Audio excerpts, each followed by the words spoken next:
All right. Okay, so recording has started. Let me start the screen share.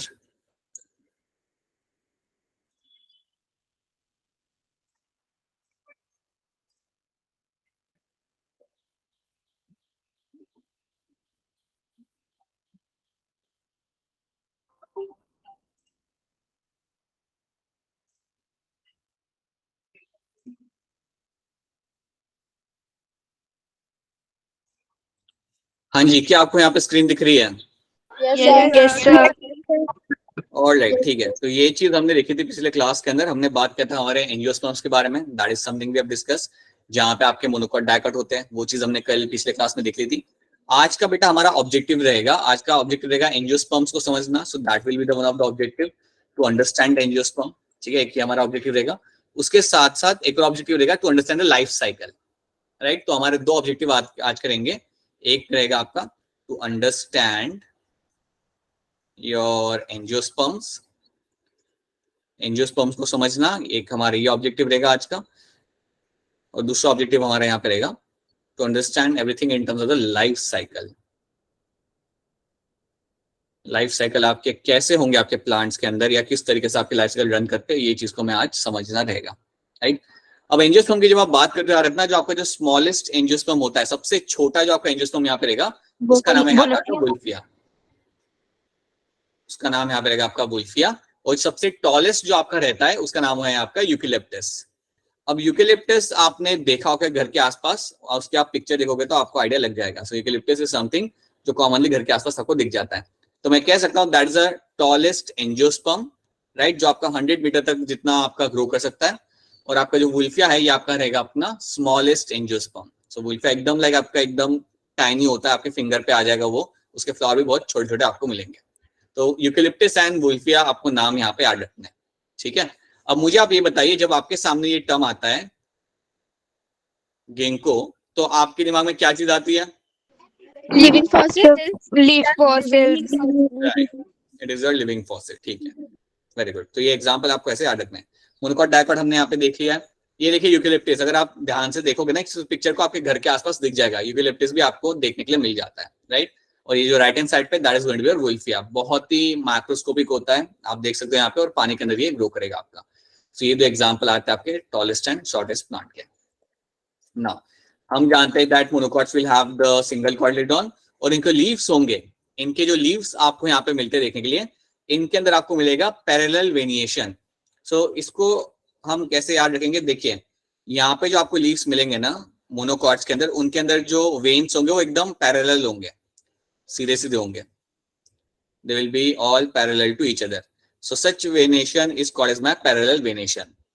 तो ये आपको मिलेगा देखने के लिए ऑल इन योर मोनोकॉट्स। ये आपको हर एक मोनोकॉट में देखने के लिए मिलता है।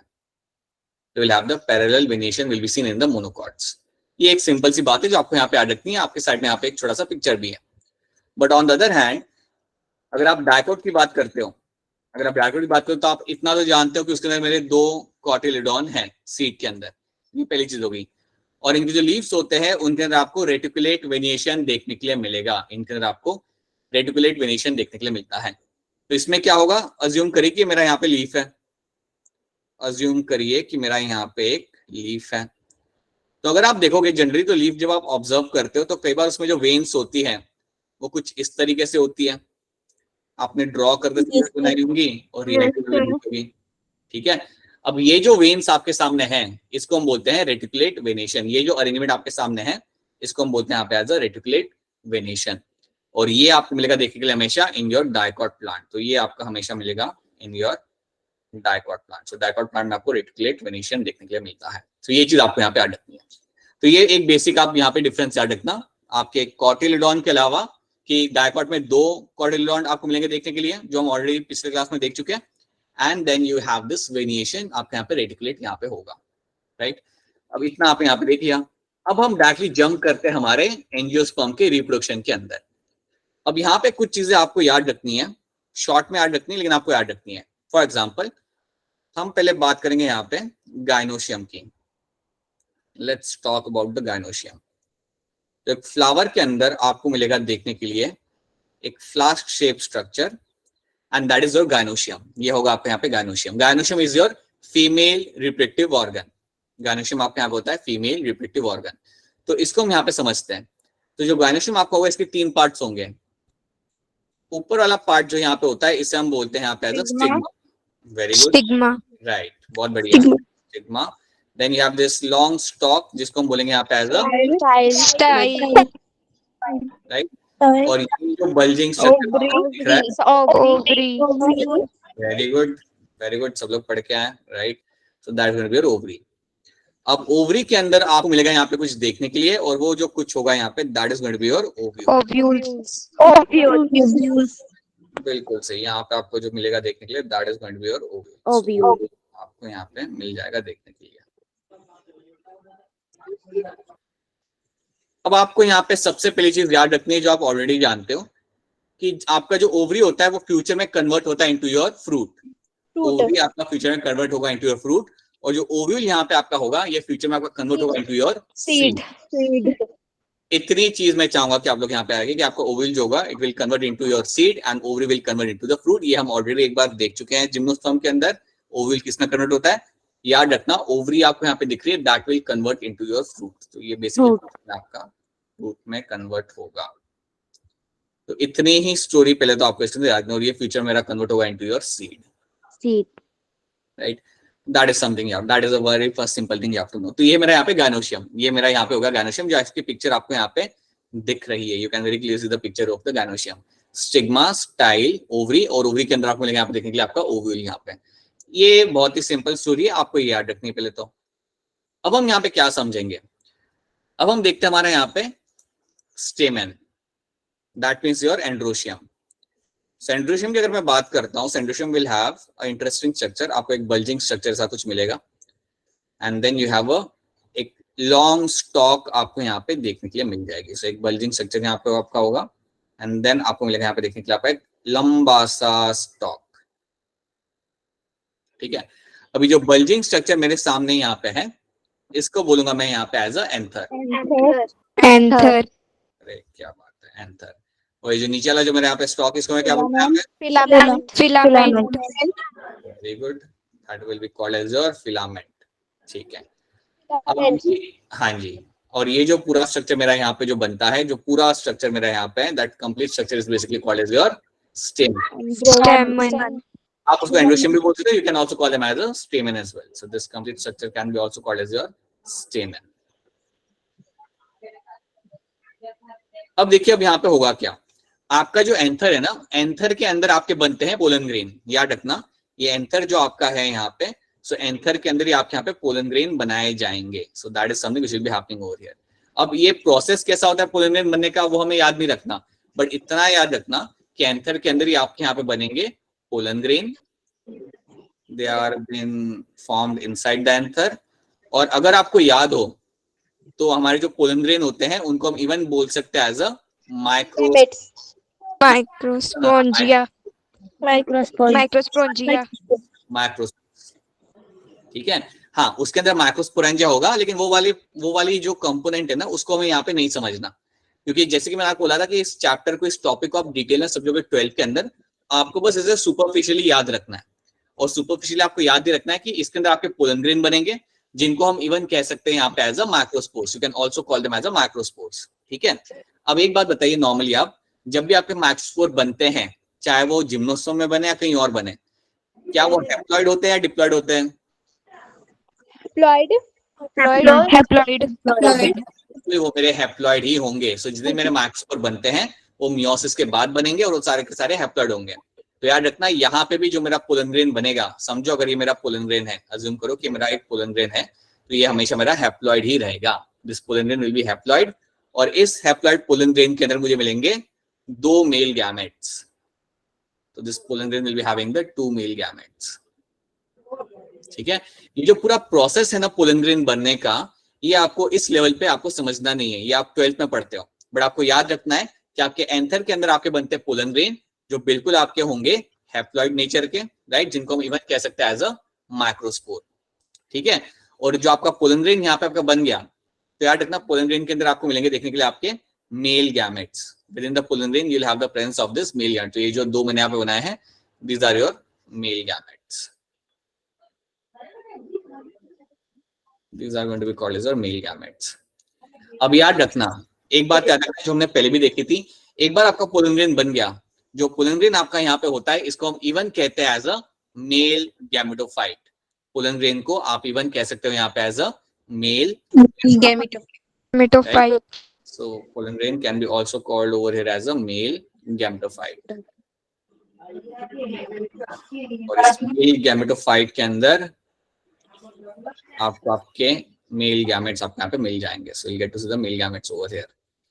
इतना तुम्हें यहाँ पे याद रखना है, दो मेल गैमेट्स मुझे यहाँ पे मिलेंगे। ये है मेरा पोलन ग्रेन जिसको मैं इवन कह सकता हूँ as a male gametophyte and that can also be called as your microspore. और ये जो मेरा स्ट्रक्चर होता है ये हैप्लॉइड होता है, तो मेरे मेल गैमेट्स जो होंगे वो भी ऑब्वियसली वो भी मेरे यहाँ पे हैप्लॉइड होंगे। ठीक है, मेरे मेल गैमेट्स जो यहाँ पे जो होंगे वो भी मेरे यहाँ पे हैप्लॉइड होंगे।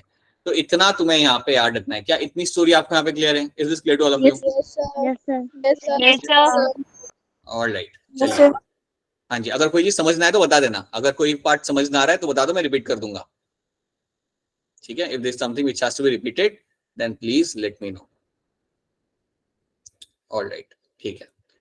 तो यहाँ पे याद रखना, एंथर के अंदर आपके पोलन ग्रेन बनते हैं, पोलन ग्रेन को आप इवन कह सकते हो एज अ माइक्रोस्पोर्स। और ये जो पोलन ग्रेन आपके यहाँ पे होते हैं इनके अंदर आपको मिलेंगे देखने के लिए आपके दो मेल गैमेट, राइट। और ये जो पूरा स्ट्रक्चर आपका यहाँ पे बना हुआ है इसको हम इवन कह सकते हैं एज अ मेल गैमेटोफाइट।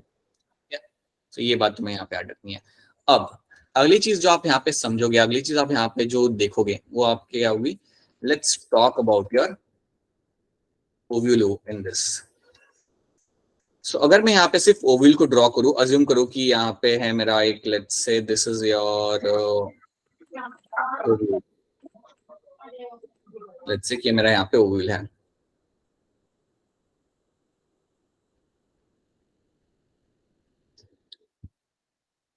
और इसके बाहर आपको मिलेगा like you will have the ovary.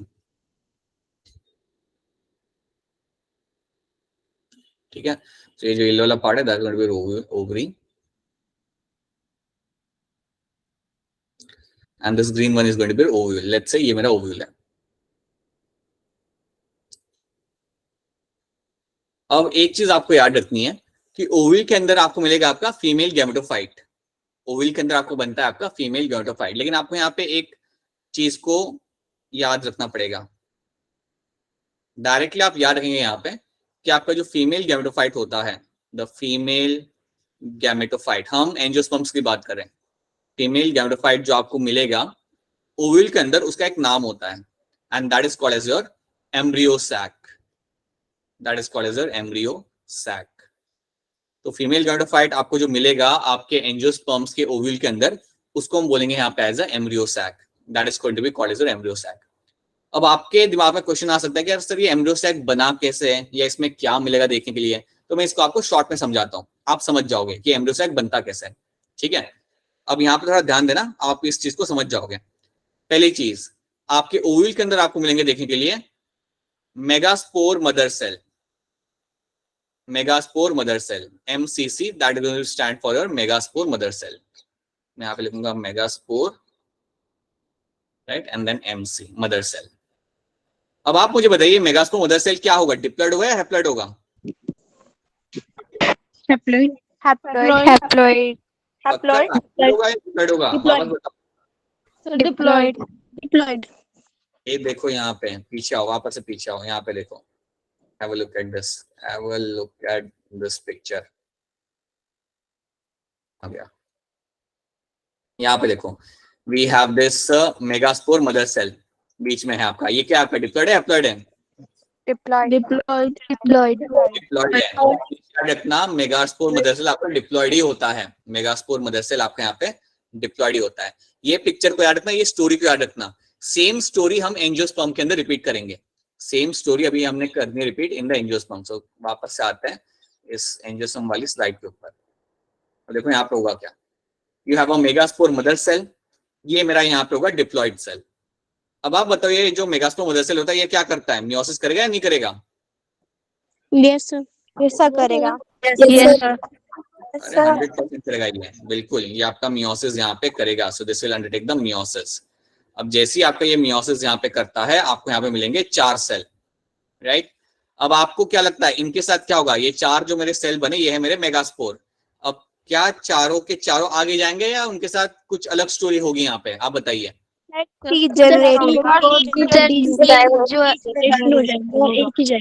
Right, आपका जो 3 होंगे यहाँ पे, 3 आपके होंगे यहाँ पे degenerate, so 3 of them will undergo the degeneration, तो 3 की हो जाएगी यहाँ पे death, so they will degenerate, और एक आपका यहाँ पे बचेगा, राइट। तो आपका एक फंक्शनल मेगास्पोर यहाँ पे बचता है, बाकी सबकी यहाँ पे हो गई डेथ, ठीक है।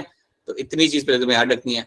अब ये क्या करेगा, it will rapid undergo mitosis. अब ये करता है रैपिड माइटोसिस, या मैं प्रिसाइसली बोलूं तो ये करेगा आपका 3 times mitosis. It will undertake the 3 times mitosis, और 3 टाइम्स माइटोसिस करने के बाद ये आपको बना के देगा आपका embryo sac, and then this will form the embryo sac.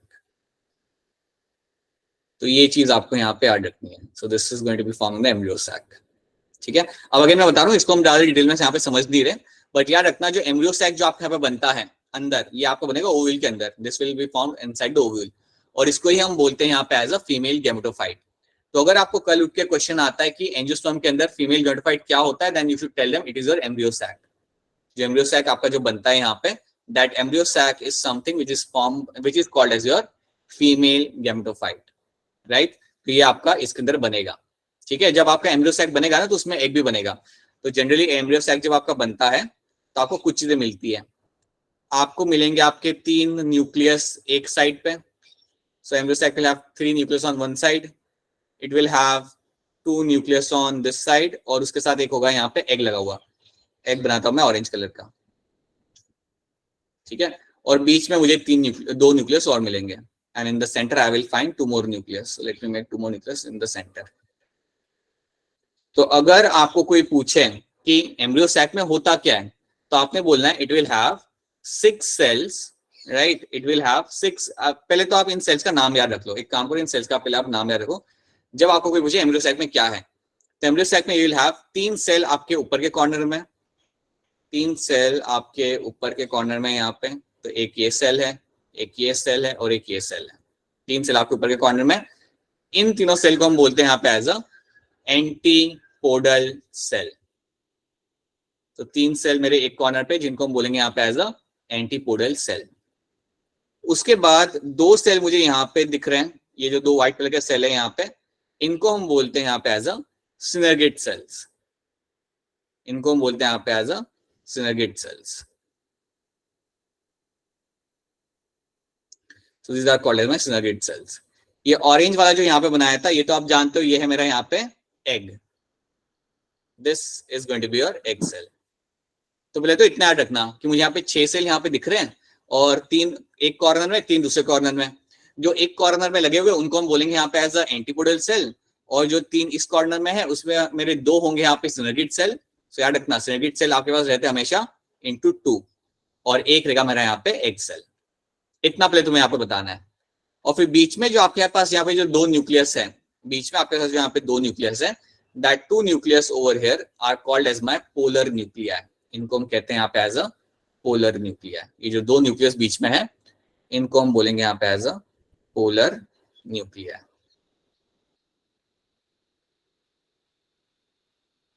ये चीज आप यहाँ पे देख सकते हो। तो अगर आपके कोई पूछता है कि यार एम्ब्रियो सैक में होता क्या है, तो आपने ये चीज बना के दिखा देनी उन्हें कि एम्ब्रियो सैक में एक कॉर्नर पे आपको मिलेंगे 3 एंटीपोडल सेल, एक कॉर्नर पे आपको मिलेंगे 2 सिनर्गिड सेल, और आपका एक एग सेल, और बीच में आपको मिलेगा देखने के लिए आपको यहाँ पे पोलर न्यूक्लियाई। इतनी चीज आपको यहाँ पे याद रखनी है। और सारे के सारे यहाँ पे होंगे हैप्लॉइड, सारे के सारे हैप्लॉइड होंगे, क्योंकि हैप्लॉइड ही होंगे, क्योंकि सारे के सारे बने किस में से, हैप्लॉइड सेल में से, हैप्लॉइड मेगास्पोर में से। तो सबके सब यहाँ पे जो होंगे वो आपके यहाँ पे होंगे हैप्लॉइड। क्या इतनी चीज आपको यहाँ पे क्लियर है? Is it clear to all of you? तो ये बात याद रखना सब लोग, ये कैसे यहाँ पे हो रहा है। काफी सिंपल सी बात है। ओवल के अंदर मेरा था यहाँ पे मेगास्पोर मदर सेल, उसने क्या किया, उसने किया मियोसिस। उसने मियोसिस करने के बाद उसे 4 सेल यहाँ पे मिले, उन 4 में से 3 का हो गई डेथ, 3 हो गए आपके यहाँ पे डीजनरेट। एक जो यहाँ पे जिंदा रह गया, उसने क्या किया, उसने किया बार बार माइटोसिस। अगर प्रिसाइसली देखोगे तो उसने 3 बार माइटोसिस किया, और उससे क्या बनता है आपके यहाँ पे, यू विल फाइंड कि आपके 3 सेल कॉर्नर में चले गए, 3 सेल कॉर्नर में बन गए, उन्हें हम बोलेंगे एंटीपोडल सेल। 3 सेल आपको एक और कॉर्नर पे मिल गए, उनमें से एक है आपका एग सेल, और दो है मेरे यहाँ पे सिनर्गेट सेल, और बीच में जो दो न्यूक्लियाई आपको यहाँ पे दिख रहे हैं, you call them as a polar nuclei. इतनी चीज आपको यहाँ पे ऐड करनी है। This is the one thing you can know over here. और एक बार फिर बता रहा हूँ, ये सब चीजें आपको डिटेल में एक्सप्लेन की जाएगी वापस 12th के अंदर, राइट। तो अभी सिर्फ आप ये नाम याद रख लो, that is only thing you have to know, ठीक है। तो चलिए इतनी चीज यहाँ पे हो गई। अब आप मुझे बताओ याद करके, आपका जो पोलन ग्रेन बना था, आपका जो पोलन ग्रेन बना था एंजियोस्पर्म के अंदर, उसके अंदर मेल गैमेट कितने थे? Two. बिल्कुल सही। मुझे मिलेंगे देखेंगे 2 male gamete. Yes, I will get to see in that presence of 2 male gametes. 2 male gamete मुझे यहाँ पे मिलते रहे। तो एक मेल गैमेट तो आके फ्यूज करेगा मेरे एग के साथ। इतना तो हम समझ सकते हैं कि एक मेरा मेल गैमेट आएगा, समझे ब्लू कलर का मेरा मेल गैमेट है, ये आके फ्यूज करेगा मेरे एग के साथ। इतना तो आप कह सकते हो that one male gamete will come and fuse over here. So one male gamete will come and fuse the egg. तो चलिए अगली स्लाइड पे हम देखते हैं। यहाँ पे अज्यूम करते हैं कि मेरा एक मेल गैमेट है, ये है मेरा मेल गैमेट हैप्लॉइड वाला, ये मेरा आके फ्यूज करा मेरे एग के साथ, ठीक है। और ये जब एग के साथ फ्यूज करेगा तो क्या बनेगा अल्टीमेटली? आपका बनेगा क्या यहाँ पे? डिप्लॉइड। क्या होगा वो डिप्लॉइड? Zygote. बिल्कुल सही, that will be my diploid zygote. ये मेरा यहाँ पे बन जाएगा, ये मेरा यहाँ पे बनता है। मेरा क्वेश्चन यहाँ पे ये है, या हमारा एक क्वेश्चन यहाँ पे ये है कि जो मेरा दूसरा मेल गैमेट होगा, ये तो है मेल गैमेट नंबर 1, इसने अपना काम कर दिया, ये फ्यूज कर गया एक के साथ। जो मेरा दूसरा मेल गैमेट है वो किसके साथ फ्यूज करेगा? तो याद रखिएगा, जो मेरा दूसरा मेल गैमेट यहाँ पे होगा, जो दूसरा मेल गैमेट मेरा यहाँ पे है, ये मेल गैमेट आके मेरा फ्यूज करेगा पोलर न्यूक्लियाई के साथ।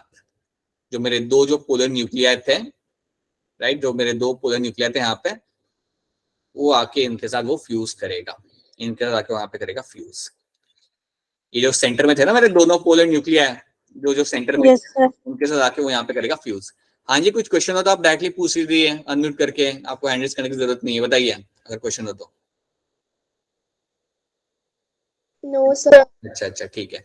तो देखो, अब यहाँ पे मेरा मेल गैमेट आया, मेरा पोलर न्यूक्लियर के साथ फ्यूज किया। अब ध्यान से आप काउंट करो, यहाँ पे एक हैप्लॉइड है और यहाँ पे 2 हैप्लॉइड है। तो यहाँ पे जो मेरी चीज बनेगी, जो भी चीज मेरी यहाँ पे बनेगी, वो क्या होगी? मतलब उसका प्लॉइडी क्या होगा? Triploid. यस, जो भी मेरे यहाँ पे बनेगा वो मेरे यहाँ पे बनेगा, दैट विल बी ट्रिप्लॉइड। वो मेरा बनेगा यहाँ पे ट्रिप्लॉइड। और ये जो ट्रिप्लॉइड मेरा यहाँ पे बना है ना, ये कुछ नहीं है, basically this is my endosperm, this is your endosperm.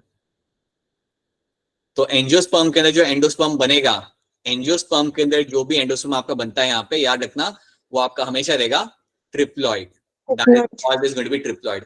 इसको इवन एनसीईआरटी में उन्होंने लिखा हुआ as a primary endosperm nucleus. इसको इवन एनसीईआरटी लिखता है as a primary endosperm nucleus. ये भी एक टर्म है जो आपकी एनसीईआरटी यूज करता है, एंडोस्पर्म की जगह एक और ये टर्म यूज करता है, जिसको शॉर्ट में लिखते हैं as a PEN, primary endosperm nucleus. तो याद रखना, एक मेल गैमेट आके फ्यूज करेगा आपके एग के साथ, वो बनाएगा आपका जायगोट।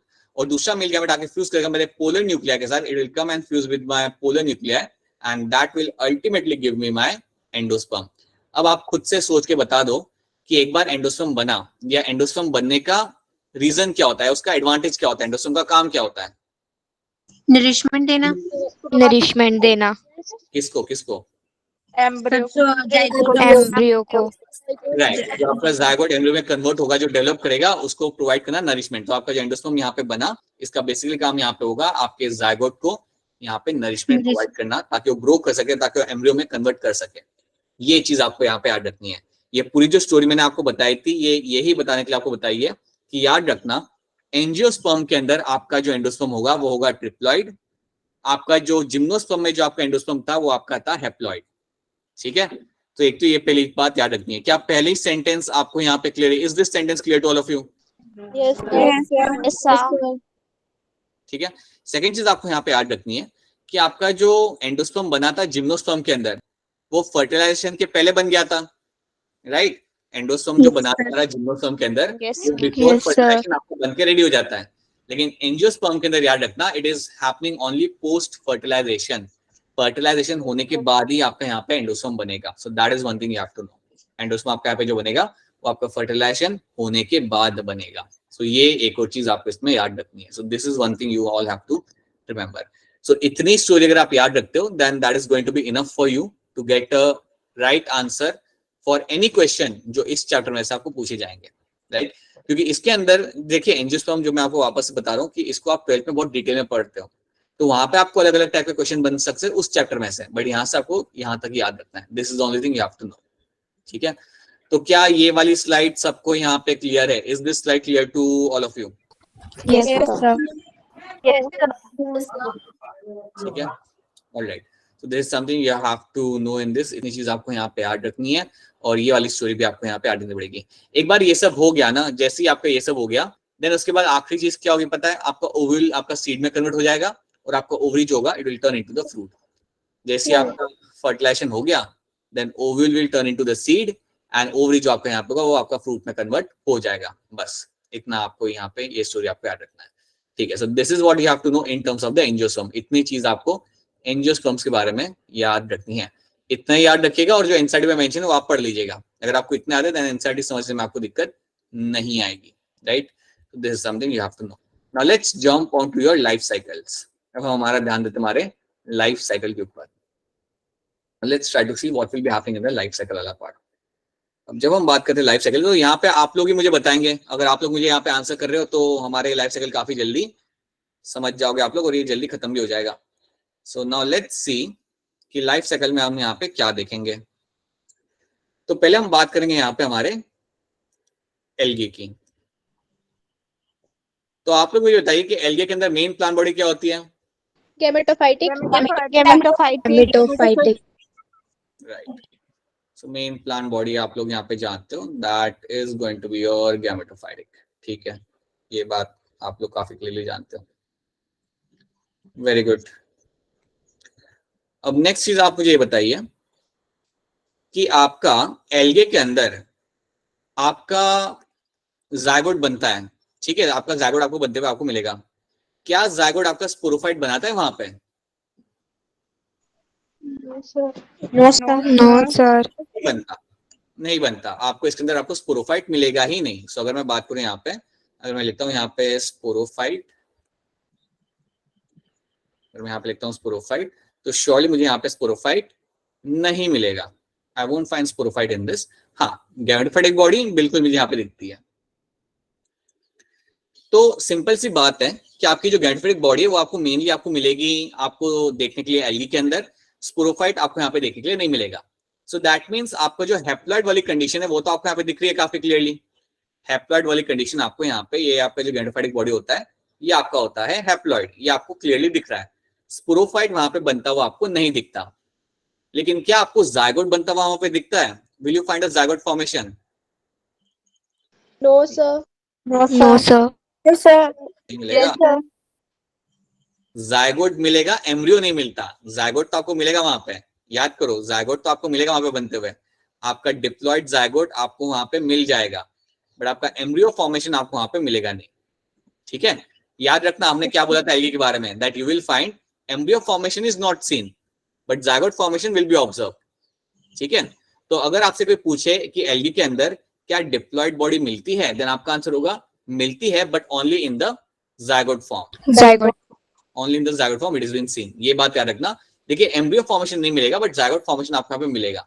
और ये जो जायगोट होता है ये आपका करता है मियोसिस। जैसे आपका जायगोट बना, ये जायगोट आपका करेगा मियोसिस और मियोसिस करके आपके बनाएगा हैप्लॉइड स्पोर्स, ठीक है? हाँ, वो हमने लाइफ साइकिल में ऑलरेडी देखा था, ठीक है? अब होता क्या है, क्योंकि एल्गे के अंदर मेजॉरिटी ऑफ द टाइम एक एल्गे अपना ज्यादा करके टाइम कहाँ स्पेंड कर रहा है? As a gametophytic body. Gametophytic. हाँ, आपका मेजॉरिटी ऑफ द टाइम जो मेरा एल्गे स्पेंड करेगा टाइम, वो स्पेंड करेगा as a gametophytic body, right? इसलिए याद रखना इनका जो लाइफ साइकिल यहाँ पे होता है, that life cycle is called as my haplontic life cycle. That is called as your haplontic life cycle. तो जब भी आपको कोई बोले हैप्लॉन्टिक लाइफ साइकिल, आप पहली चीज बोलना that is seen in my algae. ये मुझे एल्गे के अंदर देखने के लिए मिलेगा। सबसे पहली चीज आपने ये बोलनी है। सो इसका सबसे बड़ी एग्जांपल आपको मिलेगा यहाँ पे, that is going to be your algae. दूसरी चीज आपको बोलनी है कि इसका मतलब यहाँ पे होता क्या है। इसका मतलब यहाँ पे ये है कि ज्यादातर के टाइम जो आपका प्लांट है वो स्पेंड कर रहा है एज अ गैमेटोफाइटिक बॉडी, और काफी कम टाइम वो स्पेंड कर रहा है एज अ स्पोरोफाइटिक बॉडी या एज अ डिप्लॉयड कंडीशन। यहाँ पे स्पोरोफाइट बनता नहीं है, जो डिप्लॉयड कंडीशन आपके यहाँ पे होती है वो होती है आपकी जायगोट वाली, ठीक है। वो टाइम जो होता है वो काफी कम टाइम के लिए होता है, मेन टाइम आप यहाँ पे स्पेंड करते हो एज अ गैमेटोफाइट, इसलिए हम इसे बोलते हैं यहाँ पे as a haplontic life cycle. इसलिए एल्गी का जो लाइफ साइकिल यहाँ पे होगा वो होगा आपके यहाँ पे हेप्लॉन्टिक लाइफ साइकिल। क्या हेप्लॉन्टिक लाइफ साइकिल यहाँ पे आपको क्लियर है? Is this clear to all of you?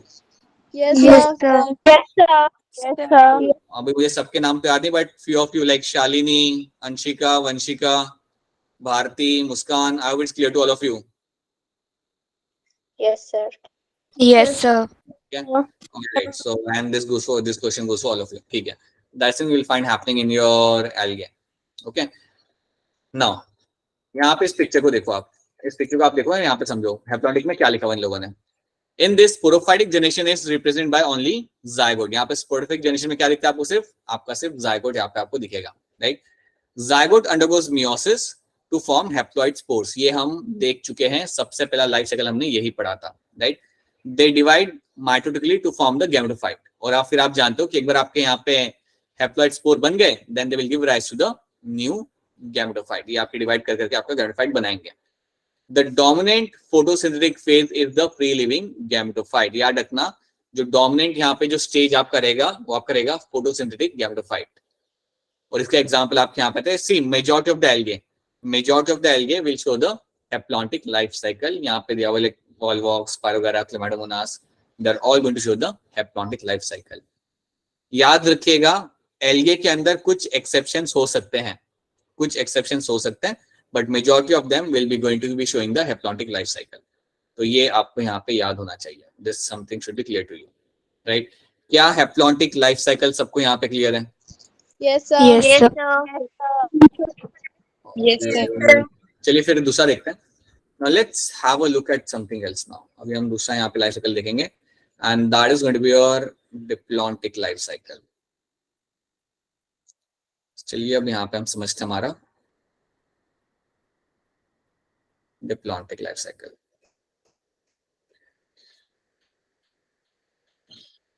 अब डिप्लॉन्टिक समझने के लिए आप मुझे पहले ये बताइए, जिम्नोस्पर्म, एक तो हो गया आपका यहाँ पे जिम्नोस्पर्म, एंड एक आपका यहाँ पे हो गया एंजियोस्पर्म। इनके अंदर मेन प्लांट बॉडी कौन सी होती है? Sporophytic. Sporophytic. ठीक है, तो yes they will have the main plant body जो यहाँ पे आपकी रहेगी वो आपकी रहेगी यहाँ पे स्पोरोफाइटिक। हाँ जी, so will have the sporophytic body आपके यहाँ पे रहती है मेन। सो स्पोरोफाइट जो आपके यहाँ पे रहेगा वो बेसिकली मैं कह सकता हूँ यहाँ पे that is going to be the dominant one. अब मुझे ध्यान से सोच के आंसर करना, आपका यहाँ पे जो गैमेटोफाइट होता है, जैसे कि आप जानते हो ये दोनों जो आपके होते हैं जिम्नोस्पर्म और एंजियोस्पर्म, इसमें मेल गैमेटोफाइट अलग होगा, फीमेल गैमेटोफाइट यहाँ पे अलग होगा। इतना तो आपने अभी भी पढ़ा था, राइट? मेल गैमेटोफाइट और फीमेल गैमेटोफाइट इसमें अलग अलग होता है। आप मुझे ये बताओ, इनके अंदर, इन दोनों ग्रुप के अंदर क्या गैमेटोफाइट इंडिपेंडेंट होता है? No, sir. No, sir. नहीं होता, राइट? इनके अंदर गैमेटोफाइट आपका इंडिपेंडेंट नहीं होता। वो ऐसा नहीं कह रहा होता कि मैं अकेला रहूंगा और अपना खुद से फोटोसिंथेसिस करूंगा और कहीं दूर रहूंगा, ऐसा नहीं मिलता आपको। सो गैमेटोफाइट इज नॉट इंडिपेंडेंट। आपको मिलेगा gametophyte, you will find the gametophyte, but that is going to be not independent. ये आपका independent नहीं होगा, so it will be not independent. अगर ये independent नहीं है तो ये आपको कहाँ देखने के लिए मिल रहा है? ये आपको कहाँ दिखेगा? बिल्कुल सही, it is seen within the sporophyte. sporophyte के ऊपर ही ये लगा हुआ है, ठीक है? ये आपका इंडिपेंडेंट नहीं होता, स्पोरोफाइट के अंदर ही आपको मिलेगा। देखिए आपके पोलन ग्रेन आपको मिलते हैं जैसे कि आपके मेल स्ट्रोबिली के अंदर, राइट? उसी तरीके से आपके जो मेगास्पोरेंजिया होता है, राइट, जो आपका होता है बेसिकली ओव्यूल होता है, राइट, जिसके अंदर आपका फीमेल गैमेटोफाइट बनेगा। हाँ जी, वो भी आपको मिलता है फीमेल कोन या फीमेल स्ट्रोबिली के अंदर मिलेगा आपको देखने के लिए। सो दैट इज व्हाई ये लोग आपके इंडिपेंडेंट नहीं होते हैं। तो क्लियरली मैं कह सकता हूं कि आपका मेजॉरिटी ऑफ द टाइम आपका जो होता है वो आपका होता है स्पोरोफाइट का, और gametophyte will be seen but for a short duration of time. Gametophyte आपको मिलेगा but for a small duration that will be seen for my small duration. That is one thing, right? Second thing आपको यहाँ पे आ जाता है कि आपको गैमेटिफाइड यहाँ पे स्मॉल ड्यूरेशन के लिए होता है और ये आपका इंडिपेंडेंट नहीं होता, जो यहाँ पे हमने मेंशन किया हुआ है, it is not going to be independent. ठीक है, तो ये चीज आपको इसके अंदर याद रखनी है। तो इसके लिए जो आपके एग्जाम्पल बनेंगे, they are going to be your gymnosperms and angiosperms. So gymnosperm और एंजियोस्पर्म में क्या होगा, majority of the time is spend as a sporophytic body, right. Majority of the time जो यहाँ पे आप स्पेंड कर रहे हो, you are spending as a sporophytic body, और काफी स्मॉल ड्यूरेशन आप स्पेंड कर रहे हो एज अ गैमेटोफाइटिक बॉडी, जो कि आप बनाते हो तब जब आपको रिप्रोड्यूस करना होता है। So such life cycle is called as my diplontic life cycle. तो याद रखना, डिप्लॉन्टिक के एग्जांपल आपके दो ही यहाँ पे बनते हैं हमेशा, and those two example over here is going to be your gymnosperm and angiosperm. Gymnosperms and angiosperm. हाँ जी, ये दो आपके यहाँ पे एग्जांपल बनेंगे आपके डिप्लॉन्टिक लाइफ साइकिल के। ठीक है, इसका हम पिक्चर यहाँ पे देखते हैं। सी, अब यहाँ पे एक दो एक्सेप्शन हम ऐड करेंगे, बट पहले हम इसको देख लेते हैं। In this diploid sporophyte is dominant. अमरूद हमारे साथ में। हाँ जी बेटा बताइए, कुछ कह रहे हैं आप? नहीं, डिप्लॉइड आपका होता है स्पोरोफाइट, ये आपका रहेगा फोटोसिंथेटिक और ये होगा इंडिपेंडेंट। सो स्पोरोफाइट तो यहाँ पे बिल्कुल आपका रहेगा यहाँ पे इंडिपेंडेंट, राइट। गैमेटोफाइटिक फेज आपका जो होता है यहाँ पे, इट इज सिंगल और फ्यू सेल्ड हैप्लॉइड गैमेटोफाइट, या फिर एक दो सेल से बना होगा या फिर दो चार सेल से बना होगा आपका यहाँ पे गैमेटोफाइट, जो काफी छोटा सा होगा, राइट। ये चीज आपको मिलेगी इसके अंदर देखने के लिए, और वो इंडिपेंडेंट नहीं होता, याद रखना, gametophyte is not going to be independent. ठीक है, अब इसमें एग्जांपल आपके आते हैं यहाँ पे जिम्नोस्पर्म एंड एंजियोस्पर्म, ये आपके रहेंगे जिनके अंदर लाइफ साइकिल मेरा यहाँ पे होगा डिप्लॉन्टिक। बट उसके साथ साथ यहाँ पे एक एग्जांपल लिख के रखा हुआ है, दैट इज योर फ्यूकस। अब आप मुझे बताओ, फ्यूकस कौन सी एल्गी में आता है, ब्राउन, ग्रीन या red? Brown. Brown algae. Brown algae. बिल्कुल, ब्राउन एल्गी के अंदर आता है मेरे यहाँ पे फ्यूकस, ट्रू, सही बात है। अब ये जो आपका फ्यूकस आपके सामने है, ये एक्सेप्शन है। फ्यूकस एक्सेप्शन है उस एल्गी का जिसमें आपको मिलेगा डिप्लॉन्टिक लाइफ साइकिल। सो फ्यूकस एक ऐड कर लेना नाम, फ्यूकस एक एक्सेप्शन है, क्योंकि देखो जनरली एल्गी के अंदर होता है आपका हैप्लॉन्टिक, बट फ्यूकस एक ऐसा एग्जांपल है जिसमें आपको डिप्लॉन्टिक लाइफ साइकिल देखने के लिए मिलता है। This is the only example in which you will get to see the diplontic life cycle. ठीक है, बाकी जिम्नोस्पर्म और एंजियोस्पर्म तो आपको याद हो जाएंगे, उसमें कोई दिक्कत नहीं है। फ्यूकस एक एडिशनल नाम आपने यहाँ पे याद रखना है। So that is one thing you have to know. क्या ये क्लियर है आपको? Is diplontic life cycle clear to all of you? Yes. Yes, sir. Yes, sir. Main plant body आपके यहाँ पे स्पोरोफाइटिक है और बहुत कम टाइम के लिए आपको यहाँ पे गैमेटोफाइटिक स्टेज आपको यहाँ पे देखने के लिए मिल जाए। ठीक है, तो दैट इज डिप्लॉन्टिक। अब जो आखिरी टर्म यहाँ पे आपका आता है, the last life cycle is going to be is your haplodiplontic या डिप्लोहैप्लॉन्टिक। वो हम यहाँ पे टर्म को हम समझते हैं। सो एक यहाँ पे आपका टर्म होगा, जो दोनों का अलग बेसिकली सेम ही होता है। एक यहाँ पे टर्म होता है दैट इज योर हैप्लोडिप्लॉन्टिक,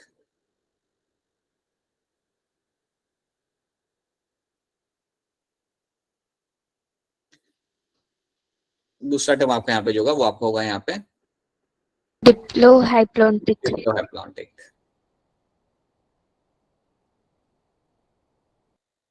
दोनों टर्म में कोई बहुत ज्यादा फर्क है नहीं, राइट। फटाफट इनको हम यहाँ पे देख लेते हैं। अब आप मुझे बताइए कि ब्रायोफाइट के अंदर मेन प्लांट बॉडी कौन सी होती है?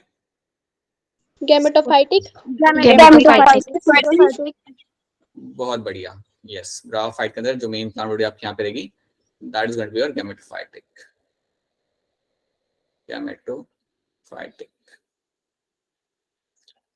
That is the main plant body in your bryophytes. ये बात आपको यहाँ पे याद रखनी है।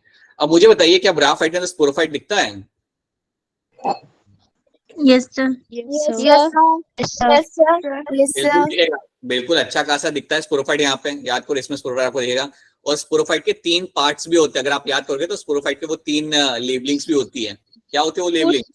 Food seta capsule. Good step and capsule. Right, food सीटा कैप्सूल। स्पोरोफाइट एक तो बहुत बढ़िया से दिखेगा, राइट, बिल्कुल ये आपका दिखेगा यहाँ पे, and it will have those 3 part जिसको हम कहते हैं यहाँ पे एज अ फूड सीटा एंड कैप्सूल, राइट। ये आपको याद रखना है। सो यू हैव फूड सीटे एंड कैप्सूल।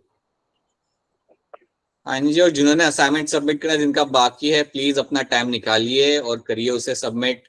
आज रात को मैं आपके साथ आंसर की शेयर कर दूंगा, बट हो सकेगा तो आंसर की शेयर करने के पहले आप बस सबमिट कर लीजिएगा आप करके, ठीक है। और लेट्स ये आपको मिलेगा देखने के लिए। सो होता क्या है ना कि देखिए ब्रायोफाइट के अंदर आपको गैमेटोफाइटिक स्टेज भी दिखेगा और आपको स्पोरोफाइटिक स्टेज भी आपको दिखेगा, राइट, दोनों आपको देखने के लिए यहाँ पे मिल जाए। लेकिन आप ये भी जानते हो कि गैमेटोफाइटिक स्टेज आपका होता है मेन और स्पोरोफाइटिक आपका होता है, लेकिन वो मेन प्लांट बॉडी नहीं होता, ठीक है।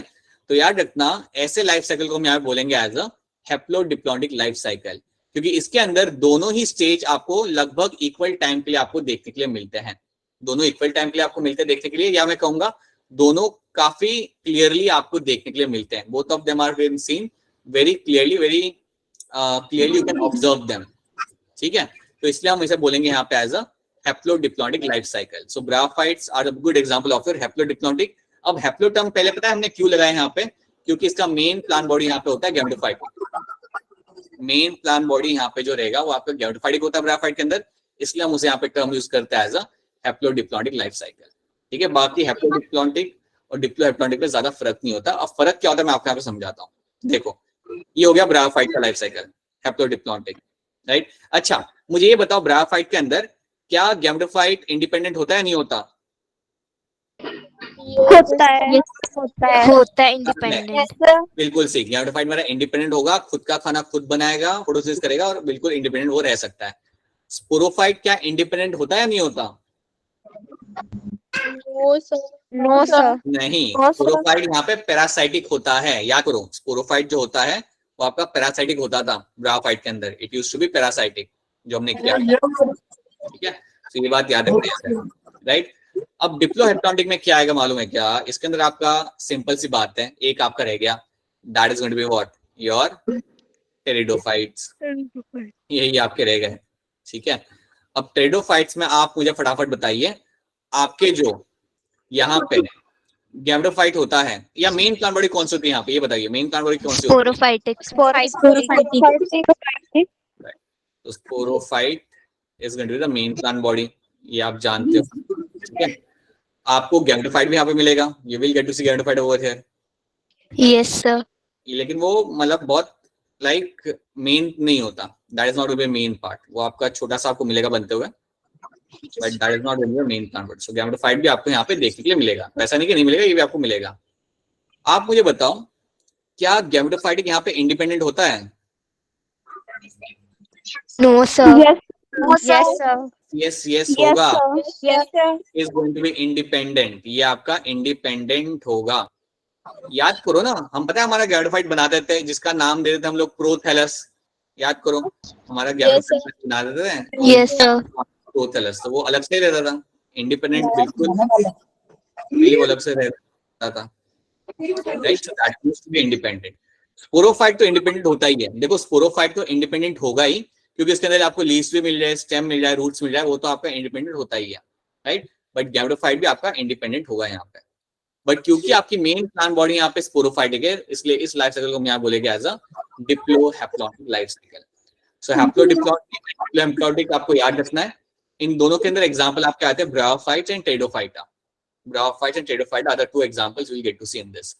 यहाँ पे इसको देखो एक बार, सी हैप्लोडिप्लॉइडिक है बेटा, किसका माइक ऑन है बेटा? सपना बेटा आपका माइक ऑन है शायद से, हाँ जी सपना आपका माइक ऑन है, हो सके तो अपना माइक ऑफ कर लीजिएगा, थैंक यू। ऑलराइट, चलिए हैप्लोडिप्लॉइडिक यहाँ पे हम लोग बात करते हैं। तो ये जो टर्म है ना, ये दोनों के लिए यूज किया जा सकता है, ठीक है। अब यहाँ पे देखो, it is a intermediate condition between the haplontic and diplontic, मतलब एक बीच की कंडीशन आपको यहाँ पे देखने के लिए मिलती है। Both gametophytic and sporophytic are multicellular and often free living, आपको मिलेंगे देखने के लिए, दोनों मल्टीसेलुलर आपके यहाँ पे होते हैं और दोनों आपको often as a free living आपको देखने के लिए मिल जाएंगे। But they have a different dominant phase, दोनों के डोमिनेंट फेज अलग होते हैं। ब्रायोफाइट का डोमिनेंट फेज आपका होता है गैमेटोफाइटिक और टेरिडोफाइट का होता है डोमिनेंट फेज आपका यहाँ पे एज अ स्पोरोफाइटिक। और इन लाइफ साइकिल को हम यहाँ बोलेंगे एज अ, या इन दोनों लाइफ साइकिल को, इन दोनों प्लांट्स के अंदर जो लाइफ साइकिल आपको मिलता है उसको हम कलेक्टिवली बोल सकते हैं as a haplodiplontic life cycle, right. तो कई बार दोनों के लिए सेम ही टर्म यूज किया जाता है क्योंकि दोनों में ज्यादा फर्क है नहीं, ठीक है। कई बार दोनों के लिए सेम ही टर्म यूज किया जाता है, मैंने यहाँ पे सेपरेटली यूज किया है डिप्लोहैप्लॉइडिक एंड हैप्लोडिप्लॉइडिक, बट कई बार एनसीईआरटी के अंदर तो स्पेशली एक ही टर्म उन्होंने यहाँ पे यूज किया है। तो ये टर्म के लिए आप लोगों को दो प्लांट याद रखने हैं, या 2 ग्रुप ऑफ प्लांट याद रखना है, that is your bryophytes and your pteridophytes. बस ये है आपका third life cycle and this is what you have to know. तो क्या आपको हैप्लोडिप्लॉन्टिक लाइफ साइकिल यहाँ पे क्लियर है? Is this clear to all of you? Yes, sir. Yes, sir. Yes, तो sir. ये आपने याद रखना है। फिर आपने याद Yes, sir. रखना है, हाँ जी, फिर आपने याद रखना है आपका डिप्लॉन्टिक वाला, जिसमें आपके आएंगे angiosperms and your gymnosperms. Gymnosperm. इसके साथ साथ फ्यूकस आपका यहाँ पे एक ऐड हो जाता है, right? And then you have a haplontic life cycle, जिसके अंदर आपको मिलेगा देखने के लिए आपको यहाँ पे you will have the majority of the algae will come under this category. ठीक है, अब एनसीईआरटी में एक और एक्सेप्शन यहाँ पे देख रखा है जो आप मुझे पढ़ के बताओगे। एनसीईआरटी के अंदर फ्यूकस के अलावा और भी एक्सेप्शन दे के रखा है, जो आप मुझे अगली बार जब मिलोगे आप ना, तब मुझे आप वो पढ़ के बताओगे वो एक्सेप्शन कौन सा है। दैट इज योर होमवर्क, जो आप मुझे बताओ। अच्छा, तो बेसिकली बेटा यहाँ पे आपका चैप्टर हो जाता है खत्म, यहाँ पे आपका चैप्टर खत्म होता है। अब चैप्टर थ्योरी वाइज तुम्हारा खत्म हो चुका है। अब इसके ऊपर अगर आपको अच्छी ग्रिप बनानी है, देन आपको सॉल्व करने पड़ेंगे question. So we have to solve question based on this and then you can have a good grip, then only you can have a very good group on this particular topic. अब assignment तो आपके साथ मैं share करूंगा ही, but उसके अलावा इसका answer आप मुझे बताइए। The common to the multicellular fungus, filamentous algae and protonema of mosses, इन सब के अंदर कॉमन क्या होता है? थोड़ा सा सोचोगे तो आप आंसर कर सकते हो। थोड़ा सा सोचो, एक फंगस के अंदर, एक एल्गे के अंदर, फिलामेटस एल्गे के अंदर, एक प्रोटोनेमा ऑफ मॉसेस के अंदर कॉमन क्या होगा? मैं आपको हिंट देता हूं। हिंट आपकी यहाँ पे ये है that it has to do with the vegetative reproduction. Sir, option A. Option A. Option A. ठीक है, राइट राइट राइट। एक मल्टीसेलुलर फंगाई, एक फिलामेंटस एल्गे और एक प्रोटोनेमा, तीनों के तीनों आपके फ्रेगमेंटेशन के थ्रू डिवाइड कर सकते, ग्रो कर सकते। They can multiply by fragmentation. They all of them have a potential to undertake the fragmentation. ठीक है, देखो न्यूट्रिशन तो हो नहीं सकता ना, न्यूट्रिशन तो हो नहीं सकता। फंगाई का कहाँ होता है फोटोसिंथेसिस, तो न्यूट्रिशन तो कभी कॉमन रहेगा नहीं, राइट? ना ही तीनों एक ही किंगडम में आते हैं प्लांटे के अंदर, ना ही तीनों के अंदर आपको सेम लाइफ साइकिल मिलेगा, right? So that is why you will find option A will be the right answer. ठीक है, नाउ ये वाला भी आप कर सकते हो। इनमें से कौन सा आपका वास्कुलर क्रिप्टोग्राम, इनमें से कौन सा आपका यहाँ पे एक वास्कुलर क्रिप्टोग्राम? थोड़ा सा सोचो आराम से, क्रिप्टोग्राम में क्या आता है? क्रिप्टोग्राम सिंपली मींस, हिंट देता हूं यहाँ पे आपको, सीडलेस। सीडलेस क्रिप्टोग्राम मतलब सीडलेस। इन में से कौन सा करेगा सीडलेस और vascular plant? Option A. Option A. जो लोग ऑप्शन ए कह रहे हैं उनका आंसर यहाँ पे सही है। इक्विसेटम आपका यहाँ पे सही आंसर होगा। इक्विसेटम क्या है? ब्रायोफाइट है, एल्गे है, क्या ही है? Pteridophyte. Pteridophyte. बिल्कुल सही, टेरिडोफाइट। हाँ जी, ये आपका है यहाँ पे टेरिडोफाइट, राइट। और ये आपका यहाँ पे सही आंसर बन जाएगा, राइट, बिल्कुल सही। नाउ ये वाला भी आप कर सकते हो।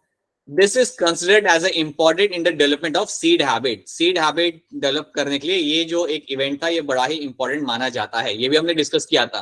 तो टेल मी, बोलिए, बताइए बताइए बताइए, बोलिए क्या हो गया? आंसर बंद हो गया एकदम से। कौन सा इसमें से इवोल्यूशनरी इवेंट है जो बहुत इंपॉर्टेंट था to develop the seed habit? Tell us. Heterospory. Option C will be the right answer. अगर आपको याद हो तो हमने दो चीजों के बारे में बात किया था। एक तो हेटेरोस्पोरी के बारे में बात किया था और दूसरा बात किया था कि कैसे अपना वो जो फीमेल गैमेट, अपना जो एम्ब्रियो होता है, embryo is been kept within the archegonia, right? Archegonia के अंदर या गैमेटोफाइट के अंदर ही आपका एम्ब्रियो वहां पे डेवलप करता है। ये दो इवेंट आपके बहुत इंपॉर्टेंट थे for the evolution of your seed habit, for the evolution of seed habit. और ये जो सीड हैबिट जो आपको मिली थी सबसे पहले देखने के लिए, ये जो सीड हैबिट आपको सबसे पहले देखने के लिए मिली थी, वो आपको मिली थी किसके अंदर? Into your pteridophyte.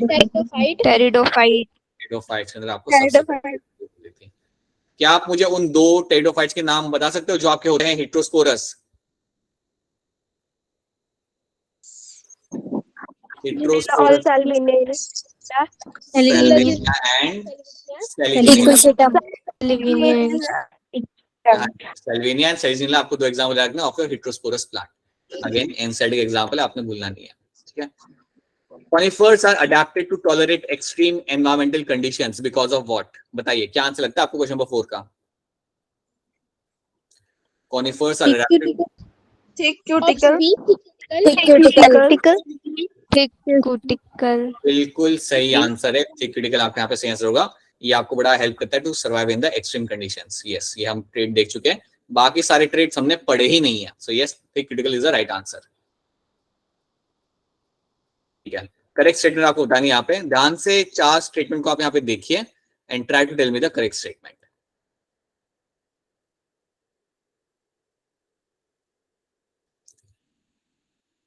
हाँ जी, बताइए।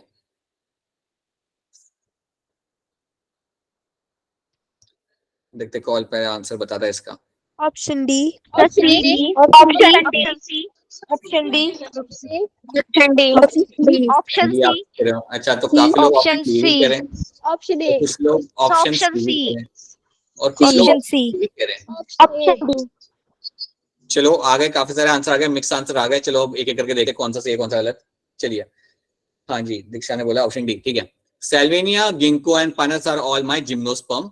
अब ये बात तो गलत है, ये बात तो गलत है, क्योंकि चलो पानस तो मेरा जिम्नोस्पर्म है, गिंको भी मेरा जिम्नोस्पर्म है, लेकिन सेल्वेनिया मेरा जिम्नोस्पर्म यहाँ पे नहीं है। That is not going to be a gymnosperm. ठीक है, सो ये बात आपको यहाँ पे याद रखनी है। So yes, Salvinia, ginkgo and pinus के अंदर you will get to see that Salvinia is not going to be a gymnosperm. ठीक है, सो ये बात याद रखना। So that is going to be a right answer. So ये आपको यहाँ पे बेसिकली स्टेटमेंट आपको यहाँ पे रॉन्ग हो जाएगा, right. Then you have a B, gymnosperm are both homosporous and heterosporous in nature. Gymnosperms are both homosporous and heterosporous in nature. क्या ये स्टेटमेंट मेरा यहाँ पे सही है? ये स्टेटमेंट मेरा गलत है, क्योंकि उसका सिर्फ हेटेरोस्पोरस होते हैं जिम्नोस्पर्म्स, होमोस्पोरस नहीं होते हैं। तो इसलिए ये स्टेटमेंट मेरा यहाँ पे हो जाएगा गलत, right. This statement over here is also going to be wrong over here. ठीक है, तो ये बात आपको याद रखना कि gymnosperms are both homosporous and heterosporous. तो ये होमोस्पोरस नहीं होते बेटा, वो सिर्फ हेटेरोस्पोरस होते हैं जिम्नोस्पर्म्स। ठीक है, so that is why it's going to be wrong statement. Then leaves of gymnosperm are not well adapted to extreme climate. Leaves of gymnosperms are not well adapted to extreme climate. अब ये जो statement आपका यहाँ पे है, ये भी आपका गलत है। आपके जिम्नोस्पर्म के जो लीव्स होते हैं वो तो एक्सट्रीम अडेप्ट कर सकते हैं, एक्सट्रीम कंडीशंस को लोग यहाँ पे अडेप्ट कर सकते हैं। सो ऑप्शन सी भी आपका यहाँ पे हो जाता है गलत। And then you have option D, sequoia is one of the tallest trees. Sequoia is one of the tallest trees. ये आपका स्टेटमेंट यहाँ पे रहेगा, that is going to be a true statement. ये आपका सही स्टेटमेंट यहाँ पे आपका हो जाता है। So that is going to be right answer. ठीक है, तो ये बात आपको यहाँ पे याद रखनी है, sequoia is one of the tallest tree. ये स्टेटमेंट आपके यहाँ पे सही है। ठीक है, that is a correct statement. तो ये हमने यहाँ पे कुछ क्वेश्चन देख लिए and these are questions I want all of you to solve from your end. अपने सब जगह इसको सॉल्व करिएगा। इसके अलावा will solve few more question based on this. ठीक है, बट यहाँ पे आपका चैप्टर हो जाता है खत्म। सो बेसिकली हमारे यहाँ पे chapter plant kingdom has just got completed। मैं इसके साथ इसका एक मॉड्यूल आपके साथ शेयर करूंगा, जिसमें से आप अपने टाइम के हिसाब से क्वेश्चन सॉल्व कर सकते हो। वो आपको सॉल्व करके मुझे सबमिट नहीं करना है। जब भी मैं असाइनमेंट आपके साथ शेयर करता हूँ 10-10, 20-20 क्वेश्चन के, then you have to do that. ठीक है, तो अब मुझे यहाँ पे बताइए क्या प्लांट किंगडम यहाँ तक आपको सबको क्लियर है? Is the plant kingdom clear to all of you यहाँ तक? Just wait a minute, my battery just got drained. I'm going, okay. All right, people. So if you have any kind of, just wait.